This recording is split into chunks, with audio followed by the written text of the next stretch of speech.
Uke wezwa ngekhanda elibuhlungu elibizwa nge-thunderclap? Ikhanda elibuhlungu elingazelelwe elinzima ngokungajwayelekile elifinyelela ukuqina phakathi nemizuzwana emihlanu. Ngenxa yobuhlungu obungabekezeleleki, iningi labaguli liyawa phansi bese liphelelwa umqondo.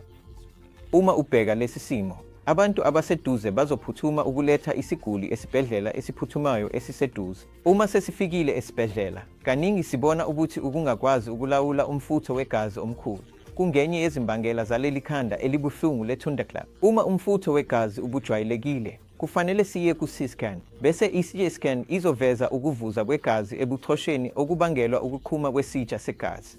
Ezikhathini ezingajwayelekile, kungaba ngenxa yokuzikhandla ngesikhathi sokwenza ukhansi, kodwa noma nini lapho uhlangabezana nalezi zimpawu, kufanele ngempela uye esibhedlela esiphuthumayo se-Neuro noma i-Apollo Hospital. Ihlala ilapha ukusiza. Ngiyabonga. Kulungile.